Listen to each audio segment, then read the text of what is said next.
Բարև ձեզ հարազատներս, այսօր կպատմեմ կրծքով կերակրող կնոջ սննդակարգի մասին, շատ կարևոր է, այս հարցը ավելի շատ զարգացած երկրներում են տալիս, քանի որ շատերն են այնտեղ կրծքով կերակրում, մեր երկրում արդեն ասել եմ մեծ մասը արհեստական սնունդ են շշերի մեջ տալիս երեխաներին, նորածիններին, ինչը խորհուրդ չի տրվում, միայն ցուցումների դեպքում։ Այս տեսահոլովակը նորից եմ նկարահանում, հինը կջնջեմ, քանի որ մի կին գրել էր, որ չի հասկանում ինչ եմ ասում, մտքի թռիչք ունեք, լավ չեմ, փորձում եմ մի քիչ ավելի սիստեմատիզացված պատմել այս թեման, քանի որ սննդակարգի ճիշտ սննդակարգը բոլորիս է վերաբերում, ոչ միայն կրծքով կերակրող կանանց։ Այս տեսահոլովակի մեջ երկու կարևորագույն թեմաներ են լինելու, առաջի թեման նա է, այս նպատակը ինչի համար եմ այս տեսահոլովակը նկարահանում, առաջինը, որ կրծքով կերակրող կանայք իմանան, որ երեխաներին հավելյալ պիտի վիտամին D տան, եթե իրանք միայն կրծքով են կերակրում, կարող է արհեստական սննդակարգի մեջ լինի վիտամին D, մանկաբույժները պատրաստ չլինեն, որ դա երեխաներին անպայման պետք է տալ, ովքեր միայն կրծքով են կերակրվում։ Եվ երկրորդը, որ այդպիսի բան չկա, որ կինը կրծքով կերակրող կինը չի կարելի ուտել, գիտեք, որ մեր երկրում անընդհատ ասում են, այսքան ջուր պիտի խմես, կաթ պիտի ուտես, որ կաթ ունենաս, այս ծնունդը պիտի ուտես, այն մեկը չպիտի ունենաս, այդ բոլոր սխալ բաների մասին եմ խոսելու։ Այս թեման իմ բնագավառը չի, մենք ունենք հատուկ բժիշկներ, սննդաբաններ, որոնք ավելի ճիշտ է խորհուրդները կտան, ես կպատմեմ ուղղակի իմ գիտելիքները, ինչը ես իմ կյանքում եմ օգտագործում, որ քանի որ մենք ենք պարբերաբար կրծքով կերակրող կանանց պատմում, ավելի շատ մենք ենք պատմում, քան իրենք գնան սննդաբանի մոտ։ Հիշեցնեմ, որ ես մանկաբարձ գինեկոլոգ եմ, բժշկական գիտությունների թեկնածու, 21 տարի աշխատել եմ Մոսկվայի առաջատար կլինիկաներում, արդեն 2 տարի ինչ աշխատում եմ մեր երկրում։ Ուրեմն ամենակարևորը, որ կինը պետք է հասկանա, որ կաթը կախված չի դուք հաց կերաք, թե չկերաք, ջուր խմեցիք, թե չխմեցիք։ Կաթի արտադրությունը կապված է միայն նրանից, թե երեխան կուտի, կաթը կդատարկվի կրծքից, թե ոչ։ Այսինքն երեխան կուտի, թե կկթեք, դրանից է կախված նոր կաթ կարտադրվի, թե չէ։ Սա շատ կարևոր է, որ դուք հասկանաք։ Իսկ կաթը որտեղից է արտադրվում, արդեն ձեր պաշարներից է, արդեն ինչ է պարունակում հեղուկ, սպիտակուց, միկրոէլեմենտներ, բոլոր բաղադրամասերը, կաթի վերցվելու է ձեզանից։ Լավ կլինի, որ դուք այդ պաշարները լրացնեք, կամ եթե դուք չունեք, օրինակ յոդի պաշար բավարար չի, երկաթի պաշար բավարար չի, երեխան նույնպես չի ստանալու։ Դրա համար այս թեման դրան է վերաբերվում։ Ուրեմն ինչից է մեր օրգանիզմը բաղկացած, մենք բաղկացած ենք ջրից, սպիտակուցներից, ածխաջրերից, ճարպերից, միկրոէլեմենտներ կան, վիտամիններ կան, երևի դրանց մասին լսել եք, քիչ-քիչ պիտի զրուցենք։ Դե հեղուկները բնական է պիտի լրացնեք, որովհետև մոտավորապես 800 մլ կաթ է օրական արտադրվում, կնոջ մոտ կան կանայք, որ 2 լիտր կաթ են արտադրում, ուրեմն այդ հեղուկը պիտի ընդունեք բավարար քանակի։ Սպիտակուցները, այստեղ կուզեմ տեսահոլովակը կանգնեցնեք ու ասեք ինչ սննդանյութեր են պարունակում սպիտակուց, որովհետև սպիտակուցը բոլորիս պետք է, բոլորիս օրգանները, բոլորիս հիմնական բաղադրանյութը մանավանդ երեխաների աճելու, դա սպիտակուցն է ու պիտի բավարար քանակի սպիտակուց լինի սննդակարգում։ Հուսամ արդեն կանգնացրել եք, ձեր պատասխանը տվել եք, ուրեմն սպիտակուցը մենք ստանում ենք միս, ձու, ձուկ, այդ 3 տեղից, եթե մարդ կա, որ չի ընդունում կենդանական սնունդ, բնական է ինքը արդեն լոբազգիներից եւ ուրիշ աղբյուրներից պիտի ստանա այդ սպիտակուցը։ Ինչ վերաբերվում է մսին, իհարկե պահքային օրերին կարող եք պահք պահել, խնդիր չկա, այդտեղ ուղղակի կհիշեմ ավելացնել, որ միկրոէլեմենտների ու վիտամինների կոմպլեքսներ ընդունեք պահքային օրերին։ Ուրեմն դե միսը լավ կլինի էփած միս լինի, որովհետև ճիշտն ասած մենք որ հղիներին ենք խորհուրդներ տալիս, ասում ենք անպայման միսը էփած լինի, արյուն չլինի մեջը, որովհետև եթե հղին հիվանդանա, մեկ է կաթն էլ եռացրած, եթե կաթնամթերք է օգտագործում, սննդակարգում անպայման եռացրած կաթից լինի, քանի որ կինը կարող է այդ ոչ լավ պատրաստած մսից, ոչ եռացրած կաթից ինֆեկցիաներ ինֆեկցիաներով հիվանդանալ, սկսենք իրան բուժել, այդ դեղերը ազդեն պտղի վրա։ Հետաքրքիր որ կերակրող կանանց չեն ասում, որ չօգտագործեք այդպիսի բաներ, բայց ես շարունակում եմ խորհուրդ տալ, որովհետև ինչի չեն ասում, որովհետև եթե կինը հիվանդանա, սկսենք կնոջը բուժել, այդ ընթացքում իրան երեխային արհեստական սնունդ կտան, բայց լավ կլինի, որ ոչ մեկ չհիվանդանա ու չբուժվի։ Ձուկն է շատ կարևոր, ուրեմն եթե մի բան կա, որ կրծքով կերակրող կինը չպիտի ուտի, դա որոշ տեսակի ձկնեղենն է։ Ուրիշ էլ բան չկա, որ ասեն խաղողը չի կարելի, գազը առաջացնում ես, մի բանը չի կարելի, մեկն է կարելի, այդպիսի բան չկա բժշկության մեջ, դա բոլորը տատիկներից բանից եկած ինֆորմացիա է, որ բժշկական հիմք չունի։ Միակ բանը դա որոշ տեսակի ձկնեղեն են, որ չի կարելի կինն ուտի։ Ուրեմն ձկնեղենը բաժանում են 3 խմբի ըստ սնդիկի պարունակության։ Քիչ սնդիկի պարունակություն, միջին եւ բարձր։ Սնդիկի մեծահասակներից բոլոր ձկնեղենը կարելի է օգտագործել, բայց երեխաները հղիներին չի կարելի եւ կրծքով կերակրողներին։ Հղիների վրա այդ սնդիկը կարող է մտնել երեխայի օրգանիզմ եւ վնասել երեխային, իսկ նորածիններին էլ կաթով հասնի եւ վնաս հասցնի երեխային։ Դրա համար կրծքով կերակրող կանանց խորհուրդ է տրվում օգտագործել միայն ցածր սնդիկ պարունակող ձկնեղենը։ Դրանց մեջ մտնում է օրինակ մեր սաղմոնը, որ կարելի է, օրինակ սկումբրիան չի կարելի, ինքը ավելի շատ է սնդիկ պարունակում, սիգի մասին տեղեկություններ չունեմ, կարծում եմ քիչ է պարունակում, բայց լավ կլինի, եթե մարդ կա գիտի սնդիկի պարունակությունը սիգի մեջ, մեզ գրի կոմենտների մեջ։ Խորհուրդ է տրվում, որ բոլոր տեսակի գետերից, որտեղից որ բռնել են ձուկը, մի հատ հետաքրքրվեք, տեսնեք սնդիկի պարունակությունն ինչքան է։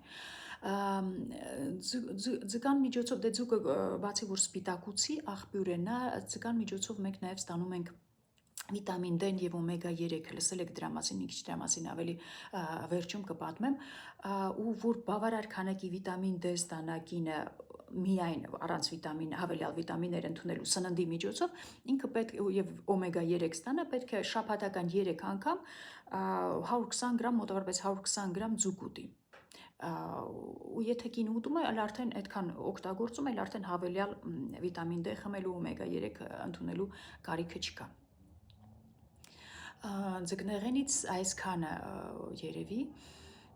ձու խորհուրդ եմ տալիս օրական 2 անգամ ուտել, եթե կինը չի օգտագործում կենդանական, արդեն ասեցի լոբազգիների միջոցով կամ ուրիշ սպիտակուցի աղբյուրներից պաշարը լրացնի։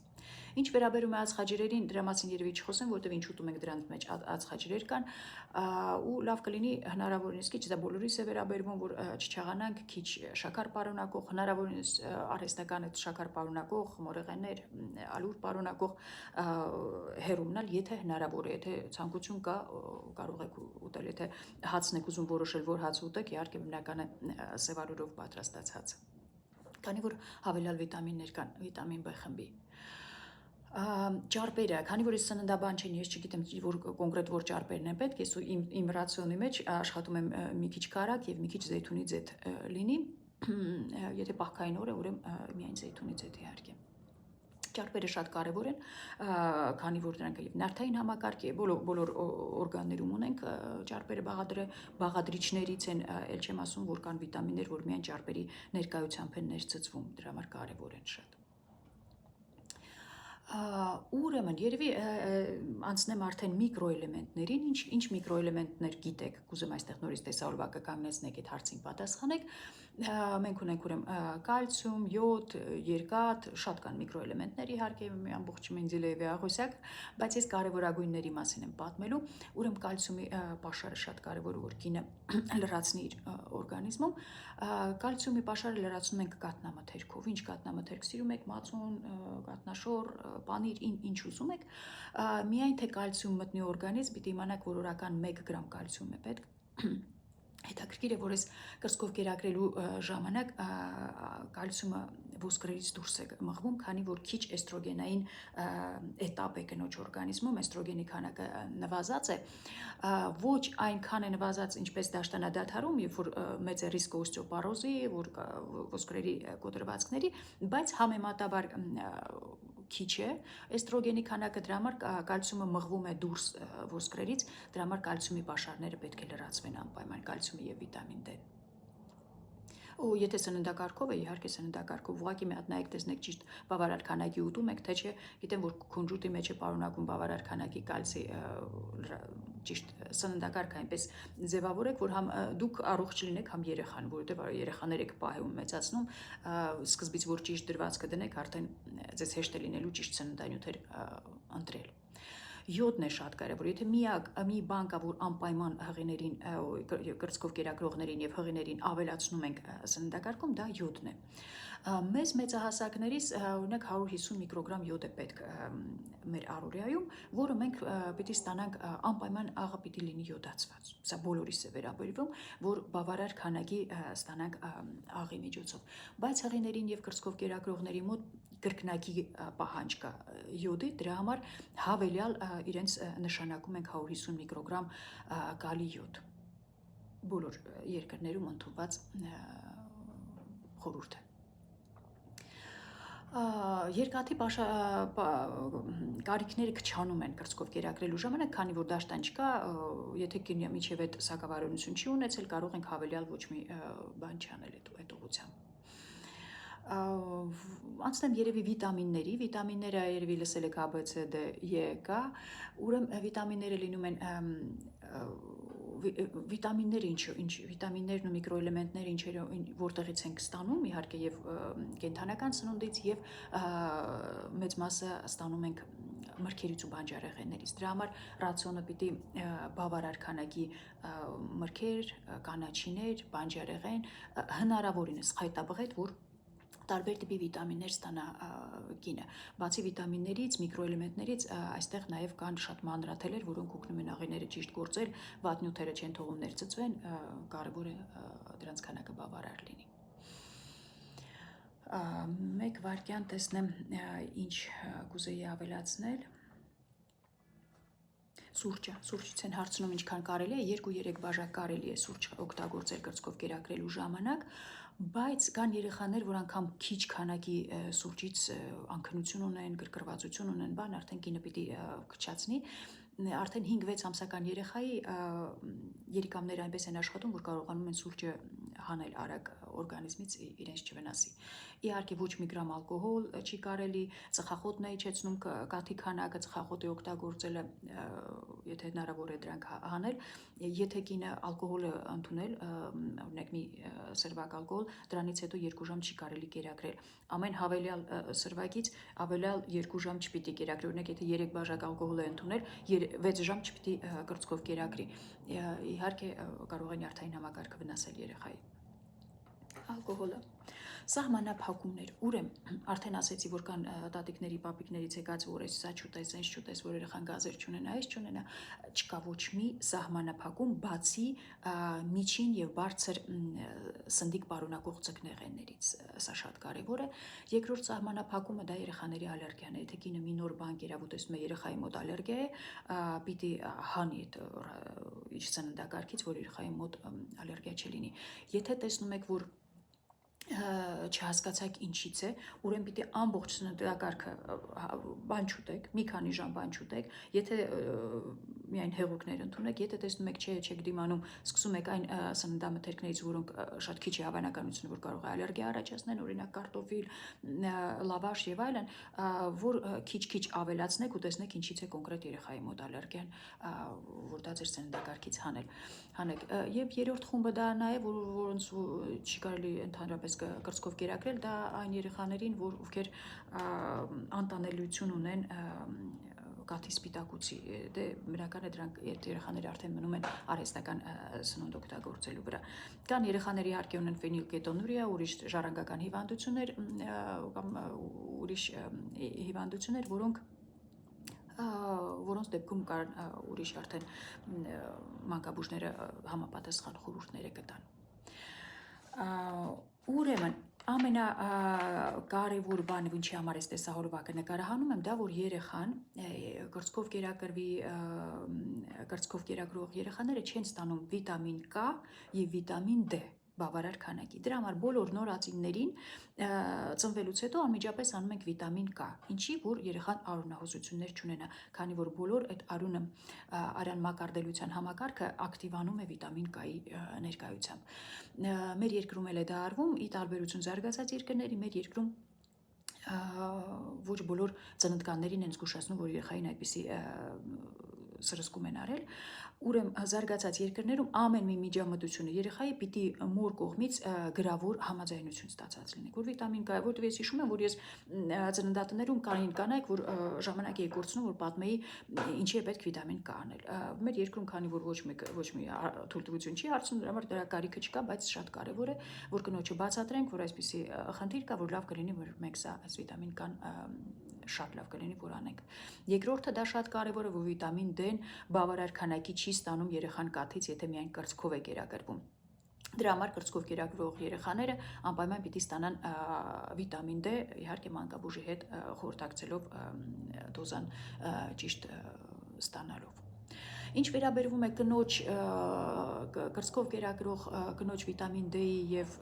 օմեգա 3-ի, շատ սիրած թեմա է մեր երկրում։ Ուրեմն վիտամին D-ի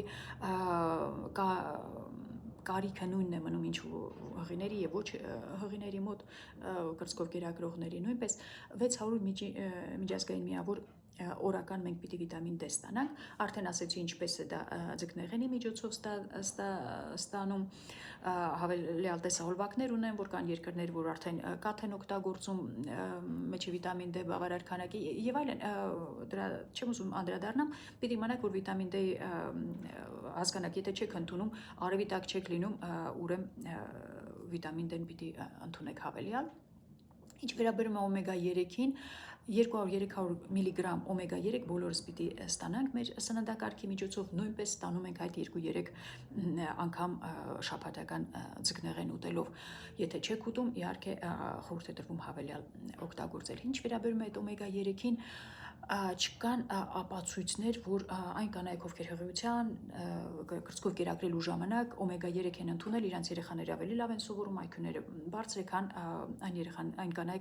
կանանց երեխաները, ովքեր չեն ընդունել օմեգա 3 բավարար չեն հետազոտություններ, որ բոլորին ասենք դուք անպայման